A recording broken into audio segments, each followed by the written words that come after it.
Assalamualaikum warahmatullahi wabarakatuh. Halo teman-teman, bagaimana kabarnya hari ini? Nah, sebelum masuk ke video, ada baiknya kita perkenalan terlebih dahulu. Hai, aku Diah Najla dari Fisika Angkatan 2024, Universitas Negeri Jakarta.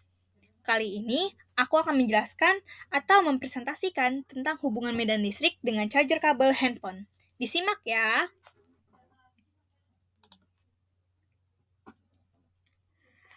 Apa sih medan listrik itu? Dan apa kaitannya dengan muatan?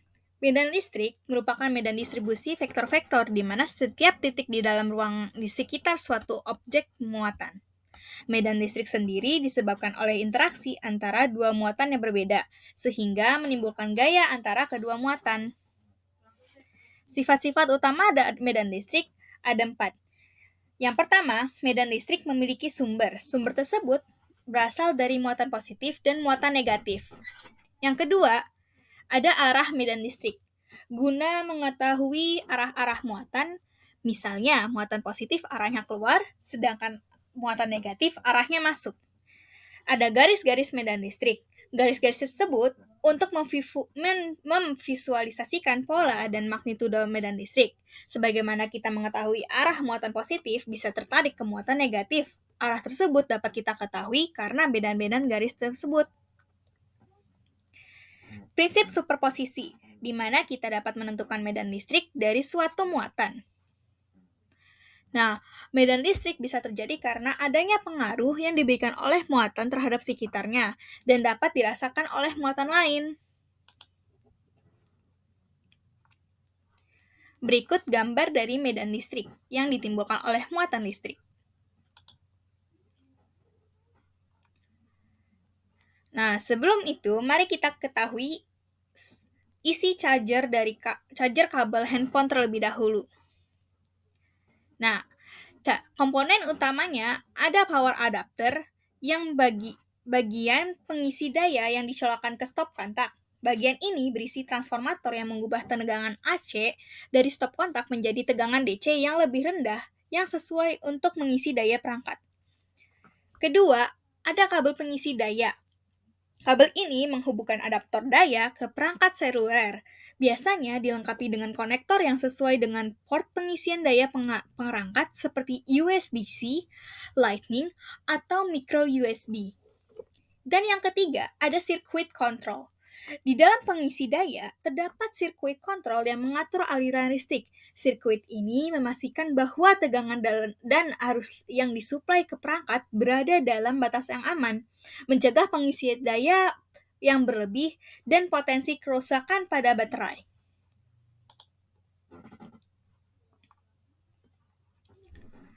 Nah, berikut ada cara kerja atau peran medan listrik dalam charger. Nah, charger handphone bekerja dengan memanfaatkan medan listrik yang terbentuk akibat perbedaan tegangan antara adaptor dan baterai. Prosesnya dimulai ketika charger dihubungkan ke sumber listrik AC sebanyak 220 volt, lalu adaptor akan mengubahnya menjadi tegangan DC yang lebih rendah, misalnya sekitar 5 volt atau lebih tinggi. Tegangan DC ini menciptakan beda potensial antara kabel positif dan negatif pada kabel charger, sehingga menghasilkan medan listrik di sepanjang penghantar.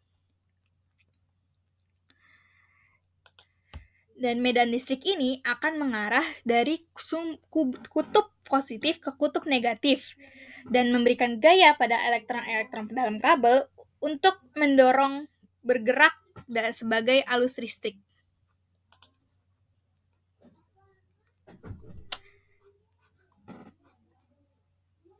Selanjutnya, dari arus listrik tersebut, kemudian akan mengalir melalui kabel menuju baterai handphone, di mana energi listrik diubah menjadi energi kimia melalui reaksi elektron kimia.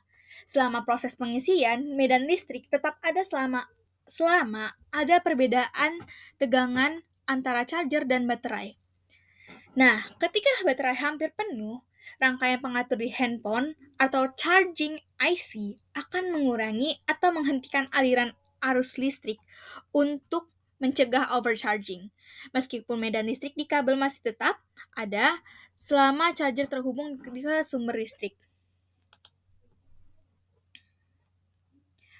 Berikut adalah gambar dari diagram chargernya. Adaptor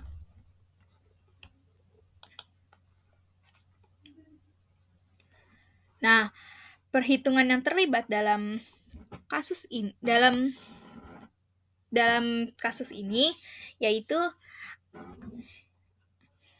ada rumus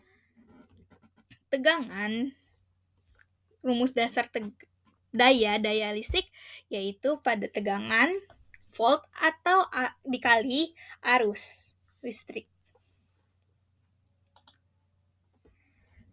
Dan perhitungan yang kedua yaitu penghitungan waktu pengisian baterai, yaitu waktu dalam jam, yaitu kapasitas baterai dibagi oleh arus charger dikali efisiensinya. Dan yang ketiga, ada perhitungan efisiensi charger. Efisiensi ini menunjukkan seberapa baik charger mengubah input AC dari stop kontak menjadi output DC, yang dimana efisiensi sama dengan daya output dibagi daya input dikali 100%. Adapun kelebihan dari charger kabel yaitu efisiensinya tinggi sekitar 85 hingga 90%. Dan yang kedua, ada biaya produksi yang rendah. Yang ketiga, ada kompatibilitas universal, dan dengan standar konektor seperti USB-C memungkinkan pengguna satu kabel untuk berbagai perangkat. Dan yang keempat, ada keamanan fisik, dengan risiko overheating lebih rendah dibanding wireless charger karena tidak ada komponen elektromagnetik yang aktif. Kekurangan dari desain charger kabel sendiri yaitu ada degradasi komponen fisik dengan persen kerusakan sekitar 23% pada ponsel, dan risiko korsleting, ketergantungan koneksi mekanis, dan beban thermal lokal. Adapun ada perbandingan antara charger kabel biasa dengan charger kabel fast charging, yaitu bisa dilihat dari aspek kuat medan listrik. Apabila dengan kabel biasa, kuat medan listriknya bisa rendah dari 5 hingga 12 volt DC. Sedangkan pada kabel charger fast charging, kuat medan listriknya tinggi, bisa hingga 20 volt DC. Pada kabel biasa, kerapatan arus bisa dari 1 hingga 2 ampere dengan distribusi merata. Sedangkan pada fast charging, kerapatan arus bisa dari 3 hingga 5 ampere terfokus pada konduktor inti.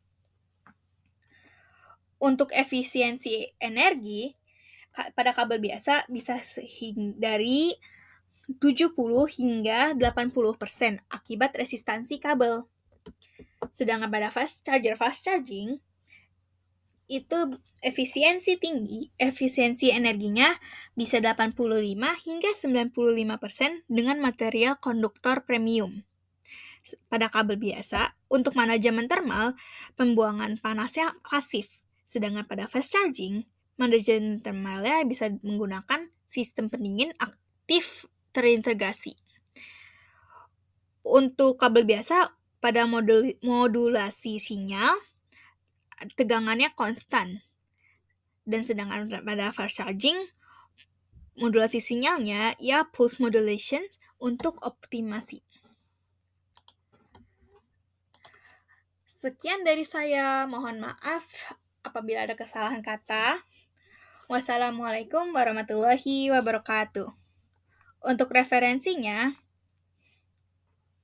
ada dari beberapa link YouTube dan buku dan juga jurnal.